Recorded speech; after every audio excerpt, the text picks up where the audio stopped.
Hi, I go from reading a historical fiction to a book that was fairly well a kind of a rom-com, but not really, but it was a women's fiction with some very light moments. Now, we have the story of a partnership of two that owned a bookshop called Over the Rainbow. Well, one of them, the co-owner, Elliot, passed away. But Elliot had a gift, and that gift was he had a newsletter, and it was called the Book Haters Book Club. It was designed to help non-readers find their love of reading. Now, in so doing, he constantly recommended books to readers. In fact, some of those book titles come through the pages of this book and might even inspire readers of this book here to read some of those other books. Well, who did Elliot leave behind? He left behind his business partner, Irma. And Irma has made the sudden business decision to sell Over the Rainbow. And she's selling it to a developer who's going to turn that part of the mall or whatever into condos. But this bookstore has been around for like 20-something years, a quarter of a decade.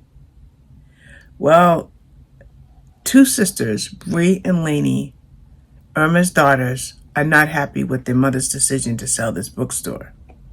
And there's also Tom. Tom was Elliot's partner. Now, how can they preserve Elliot's legacy? Keep the bookstore in the family. In fact, as Irma was raising her daughters, all they ever talked about was keeping this Over the Rainbow bookstore in the family. So how can all that happen? Well, that's why I had mentioned it kind of reminds me of a rom-com. And it's really not a rom-com at all, but there was humor in this book. And as mentioned, some great reading recommendations. And that is what is the Book Haters Book Club. Now, I love the way it started. I need to get my Kindle, so I'm going to shut my camera off for a minute, get my Kindle, and read the first line. Okay, I don't usually read from the books that I review, but I love the way this book opened. It actually opened with a foreword, okay? Not a prologue, but a foreword. It says, wake up, my darling readers, because I'm about to tell you how this book ends. Never read that in a book. One of our characters will find their way home. Another will discover a courage they never believed they possessed. And a third will find their heart.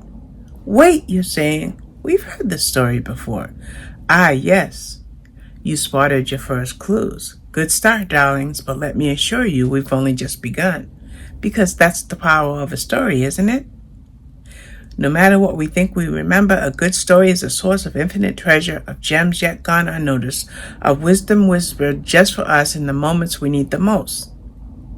The story I'm about to reveal isn't Dorothy's, although she's here and practically bursting in to pop in and say hello. It's not even Lainey's or Bree's or Tom's or Irma's. Oh, they do all the talking and the mucking about, but they're simply the players. This story, dear reader, belongs to you. It's yours and your mother's and your best friends and your neighbor and him and her and them and all the rest. This is the story of belonging and of the people we belong to, not with. It's the story of dreaming your dreams and of the loved ones who hold on to those dreams for us and when they become too heavy to carry alone. I'll stop there. Would you continue? I did. Did you see the three things that the foreword said that would happen? Do you get that? Those three things? Because after that, there's a prologue. But one of our characters find their way home. Who is that? Another will discover a courage they never possessed. Who is that? And a third will find their heart. Who is that? Yeah. So, I have to tell you something. I came into this book after reading a very heavy historical fiction. So when I grabbed this book, I was not prepared for the nice surprise that this book would offer me. Obviously, you fall in love with the characters, and you fall in love with the bookstore, and you fall in love with that narrator who narrated that forward. And guess what? Right after that forward, there is a prologue, and then the book goes on. Now, it's a cool style. It's a very, very cool style because of that narrator. And then you have the fact that our character, Irma, had the legacy of a bookstore that she meant to pass down to her daughters, Lainey and Bree. But why all of a sudden is she trying to sell this bookstore and change their legacy or take their legacy away from them? And then what of Tom? What role did he play in it? Furthermore, who was Elliot, the one that passed away? And what role did he play in their lives before he passed away? So the drama itself is there. It encompasses the whole story.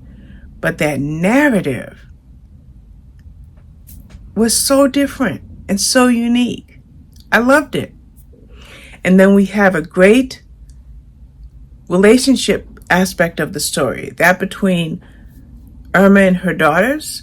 That between Bree and Lainey as sisters. And their past and their query as to why their mother's trying to sell the bookstore. And then there's the whole idea of the book haters book club, turning non-readers into readers. I loved it. I wasn't quite sure when I read that forward what to expect from this book, and nor did I realize that that forward was only the beginning of that interesting narrative. So like you have the story and then you break off to the narrative, and then you have the story and then you go back to that narrative. Really fun, really delightful, really enjoyable, and one that I definitely recommend. And I'll leave it at that. Because I guess I should tell you the whole thrust of the book is how can they hold on to the legacy of Over the Rainbow Bookstore. That's the whole thrust of it. Just want to stop my laptop from shutting off. So there you have it. The Book Haters Book Club by Gretchen Anthony. My first book by her, but it definitely won't be my last. I want to thank you for watching. Bye-bye.